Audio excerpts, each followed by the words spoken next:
废了。什么东西？台湾要废了。你最不满意哪一条？都不满意。赖清德新行政团队名单公布，核心行政成员皆是赖清德辅选功臣，任人唯亲赖清德遭岛内舆论痛批。如果简单打分数的话，你也给他打几分？大概50到60之间呢。不及格哦。不及格哦。没有，你有看到亮眼？不及格。我们看不到用人唯才，我们只看得到用人唯亲，变成了赖清德的加成中心。近期，台当局准领导人赖清德行政团队名单陆续出炉。梳理名单，不难发现，赖清德跨派系的人事布局基本上是2019年初选挺赖人员名单的延续。外界对于人事安排更是槽点拉满，不管是内务还是两岸，都让岛内民众对未来的前景不抱太大希望。那么，赖清德在人事布局上究竟有何考量呢？一起来洞察关键。4月10号。赖清德宣布第一波行政团队成员名单，其中最受关注的台当局行政机构负责人由民进党前主席卓荣泰担任，副负责人由文化部门前负责人郑丽君出任。卓荣泰今年65岁，师从谢长廷，被称为民进党中生代中的大师兄。但实际上，卓荣泰无论个人资历还是个人声望都比较欠缺。卓荣泰过去在陈水扁时代做过2次副秘书长，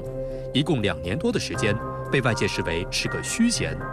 在蔡英文第1个任期，卓荣泰当了1年多的行政机构秘书长，总体上也没什么声量。你现在卓荣泰什么是咖呢？卓荣泰从政那么久，你说他有什么丰功，有什么伟业，通通没有啊，平平庸庸的。一个历史上几十年来平平庸庸的，你告诉我突然间宝刀出鞘会光芒万丈，我绝不相信。真正让卓荣泰被人关注的是他在2019年1月参选民进党主席。此前，绿营在9合1选举大败，民进党主席成为烫手山芋。在没人愿意选的情况下，卓荣泰跳出来角逐补选，当选后做了1年多党魁。也是这2次经历，让卓荣泰与赖清德之间有了交集。在后来蔡英文赖清德提名之争的时候，卓荣泰保持中立，但当时民进党内一边倒支持蔡英文，卓荣泰维持中立就等于倾向赖清德，因此卓荣泰获得赖清德的信任。外界认为，赖清德之所以用他做首任行政部门负责人，是因为卓荣泰实在过于平庸，被认为容易控制。英赖之间的激烈初选时，卓荣泰真的非常尽心尽力的保持中立，其实就是在帮赖清德，也因此被蔡英文冰了起来。这次的风格你可以看得出来，就是要100%的去执行赖清德的意志。观察指出，台当局行政机构负责人是一个折损度很高的位置。台当局推行的政策引发民怨，行政机构负责人都要被推出来背锅。近30年来，能够体面下台的行政机构负责人极少。台湾知名时事评论员陈松山就分析，赖清德就是做好了要牺牲卓荣泰的准备。我们看到，卓荣泰的副手叫郑丽君，郑丽君跟赖清德的关系，要比卓荣泰跟赖清德的关系更加的密切，所以赖清德在任命郑丽君做卓荣泰的副手的时候，赖清德就已经做好了准备，就是一旦卓荣泰被牺牲掉之后，他就会任命一个跟他关系更好的郑丽君来接替卓荣泰。此次外界对赖清德新行政团队的槽点之一就是报恩团队。卓荣泰、行政机构副负责人郑丽君、行政机构秘书长龚明鑫，他们被称为当初赖清德竞选团队的铁三角，被称为赖清德的辅选功臣。赖清德选党主席的时候，是郑丽君帮其领表，并代表其完成参选登记的，可见2人关系密切。我们看不到用人唯才，我们只看得到用人唯亲，变成了赖清德的加成中心。因为郑丽君100%会听他的话嘛。郑丽君今年55岁，她曾在蔡英文任内做过文化部门负责人。2019年，郑丽君曾强势推动文化台独，主张修改教材，删除课本中所有与大陆有关的内容，还要求删除教科书中有关中华历史及传统文化的内容，遭到台湾广大民众的激烈反对，甚至被一名老艺人当众掌掴。近日，民进党籍前民代郭正亮在岛内政论节目中就爆出，赖清德找郑丽君就是要搞文化改造、思想改造。我们都认为未来4年最大的危机就是两岸危机跟经济危机。结果赖清德是要找郑丽君，郑丽君跟郑英耀一样毒啦，他找小野来干嘛？他哪里只有克刚？你把赖清德想得太小了啦。他就是要搞台湾民族运动啊！郭正亮所说的小野，正是在4月12号公布的第2波人事任命中的文化部门负责人李远。小野是台湾作家，他曾在2000年台湾地区领导人选举中支持陈水扁，政治立场反核反服贸。2018年，在担任民众党主席柯文哲的核心幕僚时，还拍摄视频表态支持民进党高雄市长候选人陈其迈。报道指出，小野很绿，尤其他们有一个名为“纸风车”的文化演出团体，因一直拿民进党当局文化补贴款而被外界诟病。此外，第2波人事任命还包括台内务部门负责人刘世芳、交通部门负责人李梦燕、教育部门负责人郑英耀等。其中，郑英耀是台湾中山大学校长，也被视为根正苗绿。郑英耀的学历并不算优异，台媒称他之所以能跻身大学校长，可以说陈菊是他的贵人。据公开报道显示，2007年为配合民进党政府的去蒋化，高雄市校园的蒋介石铜像将在暑假期间移除。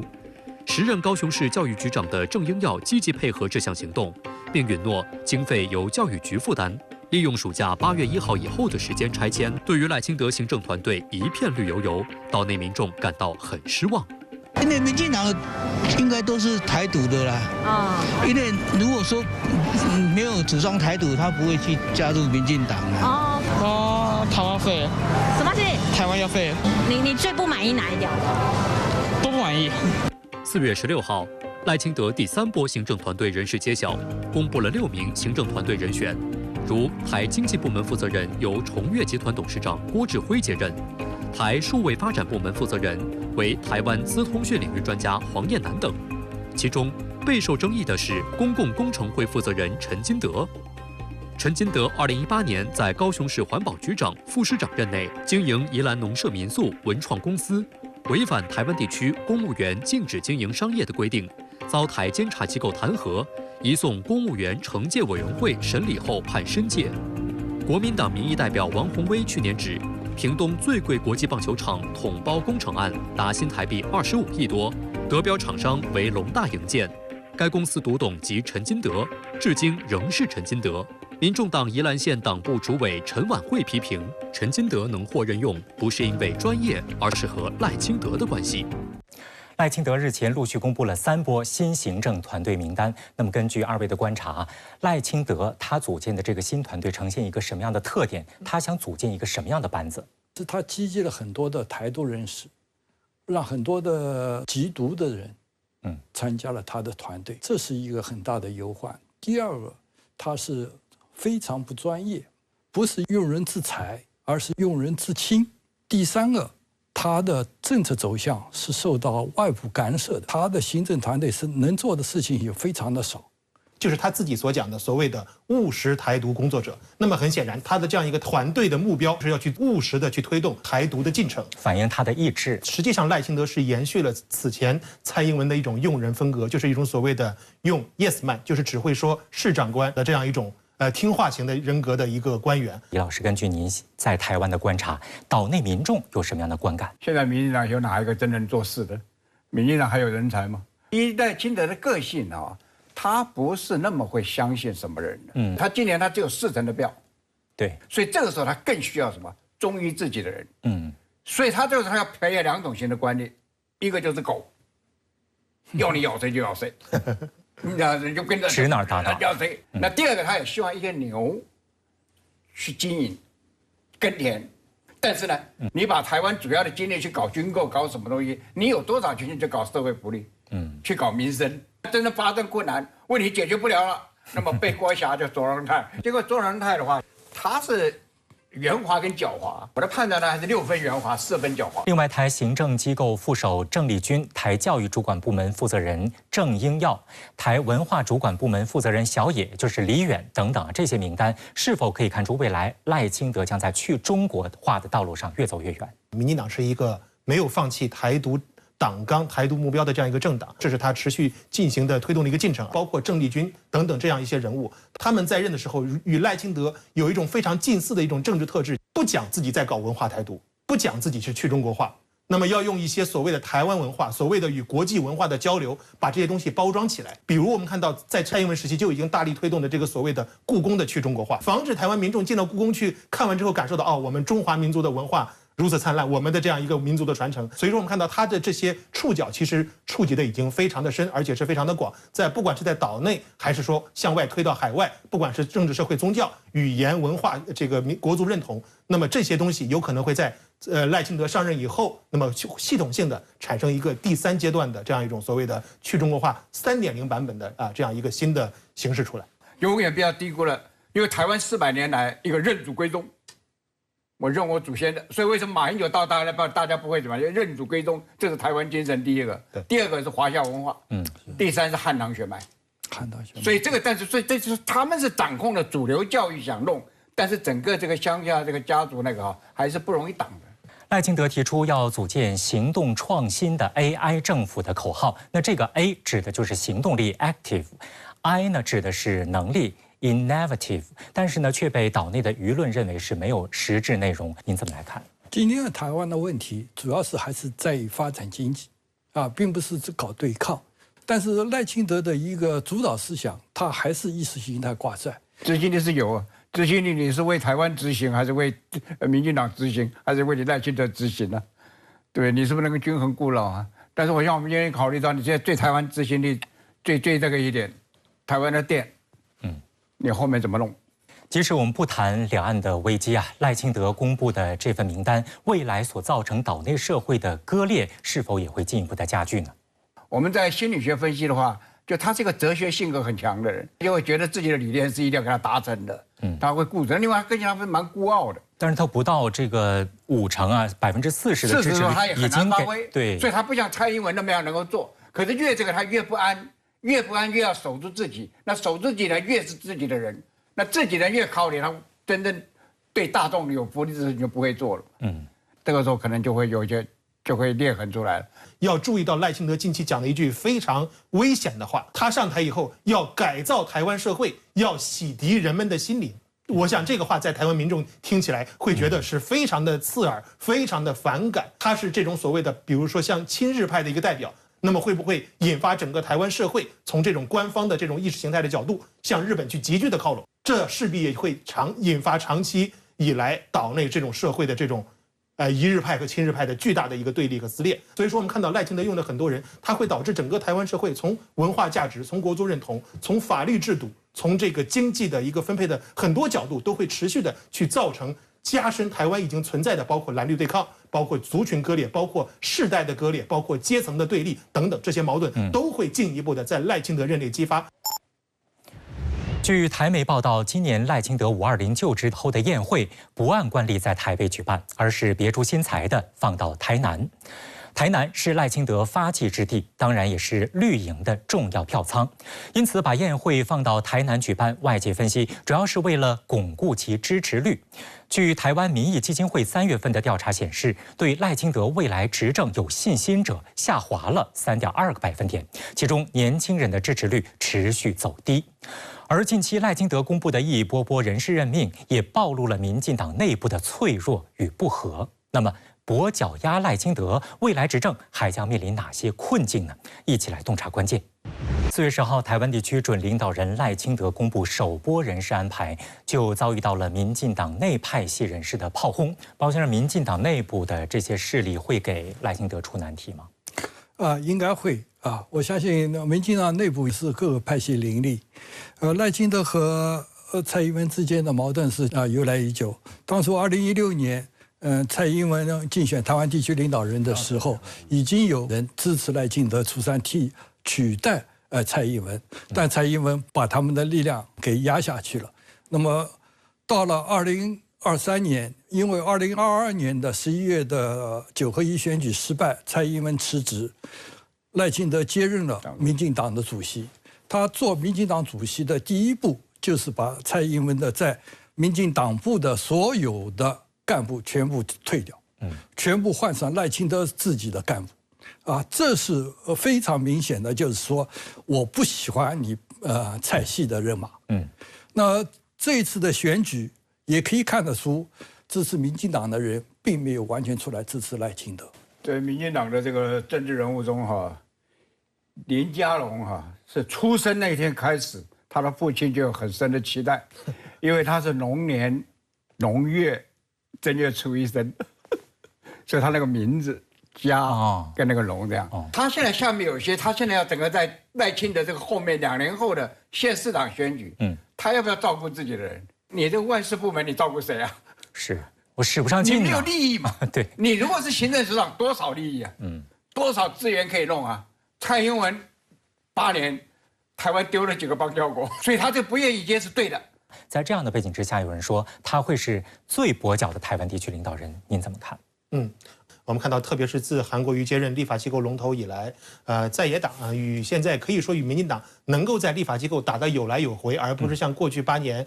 基本上处于一个非常被动的状态。可以观察未来在野党包括蓝白阵营的是不是通过更多的整合磨合、议题合作那么能够更有效的有去制衡民进党的一些所谓的谋独的施政。那么另外一方面就是这种压力，我们看是来自于民进党党内就是实际上刚才也提到了很多派系对于赖清德，既然我无法成为你的核心中枢的一个执政的同盟，那就某种程度上就成为了一个作弊相关的一个力量，恐怕会乐于见到赖清德这个团队在2年内、4年内快速的这个衰败消亡下去。那么另外一个就是我们看到现在一个非常强力的大陆方面对台独不只是反对，更是一个非常强力的这样一个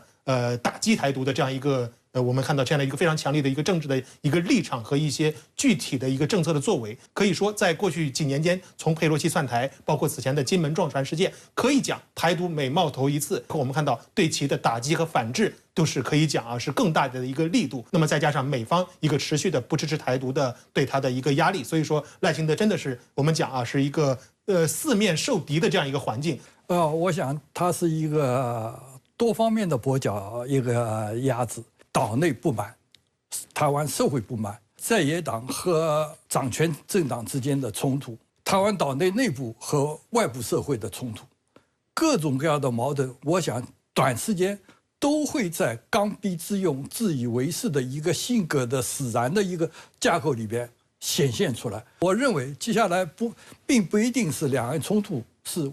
主要特征，而是岛内社会的混乱为其主要特征。在蔡英文执政8年期内，台湾社会的这个撕裂程度，其实已经到了一定的阶段了而且呢是可以说是民不聊生，缺水、缺电、缺工、缺药、缺蛋等等对，那他留给赖清德的是哪些烂摊子？其实蔡英文留给赖清德非常多的烂摊子，非常直观的是刚才主持人提到的经济社会的层面我们讲这个仅赚不够慢花那么再加上包括所谓的对美军购动用大量这种特别预算，对外这个维系所谓的邦交实质关系动用的这种机密预算等等，很多钱都是老百姓的钱，包括前瞻预算等等，这么这个钱花出去是海量的，这个赖清德会面临的这样一种非常严峻的一个财务方面的一个问题。那么第二个问题，一个结构性的就是一个产业的一个失衡。那么这个与刚才主持人所讲的5缺、6缺、7缺直接相关的，就是我们看到它一方面直接影响的是一个民生，比如最近的一个电价上涨，那么另外一方面就会直接影响台湾的一个这个制造业产业和包括那继而影响它的出口。在社会层面引发的就是一个比较激烈的这种产业失衡引发的贫富不均，就是青年群体他们处于一种强烈的被剥夺感。临近台湾地区领导人就任之日，赖清德团队加速和美方联系。3月份，萧美琴窜美；4月1号，美在台协会主席罗森伯格到台湾会见赖清德。罗森伯格在台期间，美国在台协会向赖清德暗示了防务部门负责人的主意人选。随后，岛内媒体便纷纷猜测，现任安全部门秘书长顾立雄就是未来的台防务部门的负责人。舆论认为，赖清德人事安排无非就是要让美国安心，再次向美方保证蔡归赖随的大方向。赖清德上台以后，美台会否加大勾连？还有观察注意到呢，当赖清德宣布第一波人事名单那个时间段刚好是这个萧美琴窜美，还有罗森伯格在台湾，所以有分析认为说，赖清德宣布这个人事任命是跟美国对过表的，您怎么看？520以前呢，那可能就是要把你的研究报告拿去给美国人过目，这是我们台湾私下讲的。这次跟罗森伯格不一样，是直接行政系统就过来了。所以他就是已经就是吃相难看，明面化了就已经表面化了，他整个过来，所以他来赖清德一定会试探性，这个是怎么的，一定都会先问好，什么样的人怎么样。其中，台安全部门秘书长顾立雄将转任防务部门负责人。但是呢，有人说，其实让他担任这个职务，目的就是为了推进对美军购。你专不专业不要紧，是这样吗？放对位置叫人才，放错位置就是垃圾。所以你今天来讲，他在这个位置他不是专才，但是我可以告诉你，顾立雄在蔡英文要用邱国正的时候，就考虑过顾立雄。那为什么？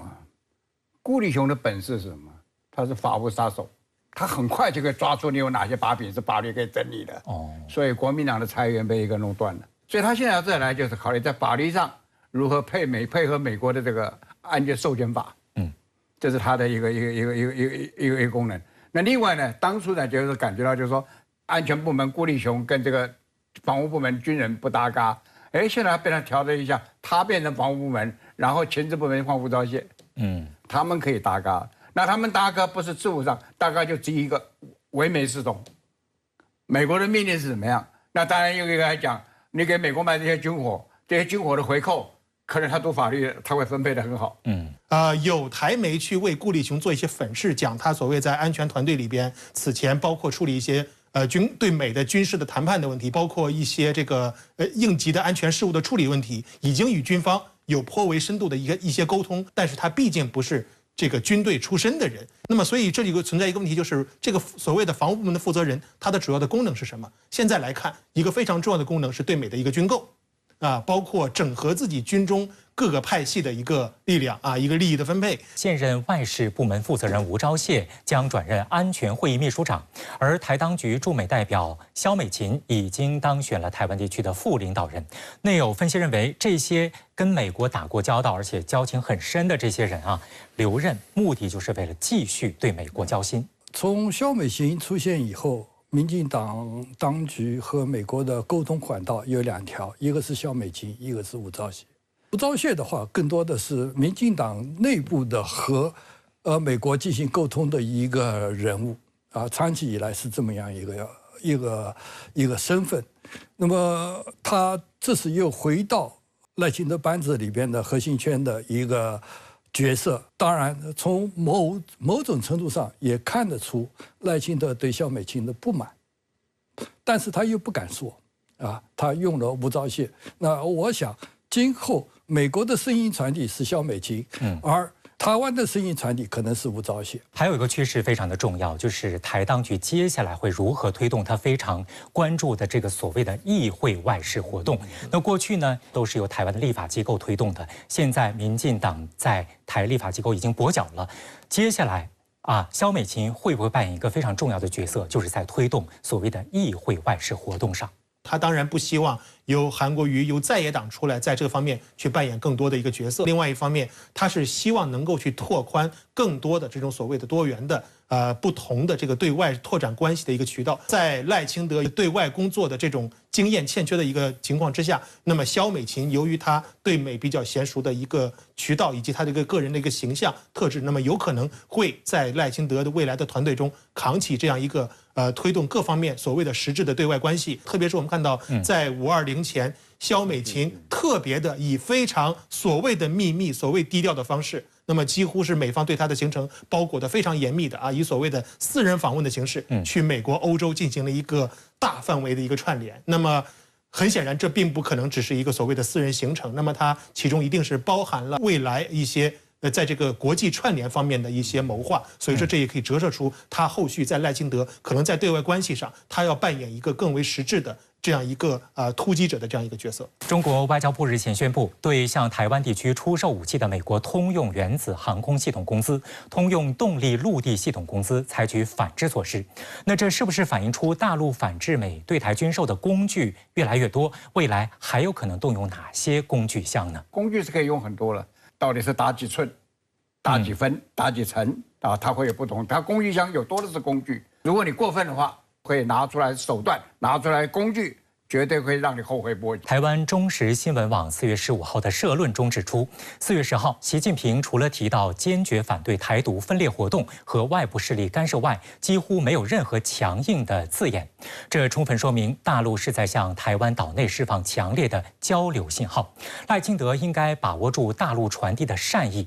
那么，根据各位的观察，赖清德能够把握住吗？根据目前的人事名单来看，未来的两岸关系如何预判？掌握两岸关系发展的主导权，大陆还要做什么工作呢？一方面是我们看到我们保持了充足的这样一个战略的定力和对于岛内台独势力及其分裂活动的威慑的这样一个震慑的能力。那么另外一方面，我们也始终对于包括行政当局在内的岛内各界始终是敞开的这样一个交流的一个大门，包括一个善意。大陆现在对于整个统一，它有主导权与主控权。